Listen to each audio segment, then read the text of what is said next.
And ఇక్కడ చూసారా, చాలా చాలా టెంప్టింగ్గా ఉంది. ఇదేంటి అనుకుంటున్నారా? మీరు ఎవరైనా టేస్ట్ చేసుంటే కామెంట్ సెక్షన్లో కామెంట్ చేయండి.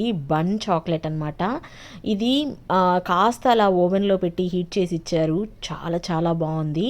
చాక్లెట్ అయితే అలా మెల్ట్ అయిపోతుంది అండ్ నోట్లో పెట్టుకోగానైతే ఈ టేస్ట్ అయితే చాలా చాలా బాగుంది.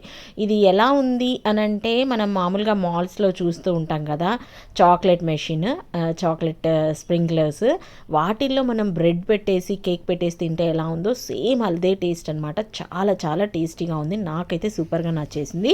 నేనైతే మాత్రం ఫస్ట్ టైం టేస్ట్ చేస్తున్నాను. మా చెల్లి అయితే మాత్రం చాలాసార్లు తిన్నదంట.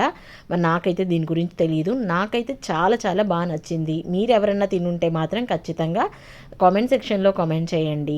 అండ్ ఇంకొకటి అయితే, ఇది తిన్న తర్వాత నాకు ఇంకొక ఐటెం సూపర్గా నచ్చేసింది. అదేనండి చిల్లీ పఫ్ అనమాట. యూజువల్గా చిల్లీ పఫ్ అనగానే చిన్న చిన్న మిరపకాయలు కనిపిస్తూ ఉంటాయి బయట, కానీ ఇవి పెద్ద మిరపకాయలు, బజ్జీ మిరపకాయలతో చేశారు. చాలా చాలా టేస్టీగా ఉంది. ఏదైనా సరే ఒక స్వీట్ ఐటమ్ అలా తిన్న తర్వాత ఒక హాట్ తింటే చాలా బాగుంటుంది కదా. నేనైతే ఇవాళ ఈవినింగ్ ఇలా ఎంజాయ్ చేశాను. మీకు ఎలా అనిపించింది? Please like, share and subscribe.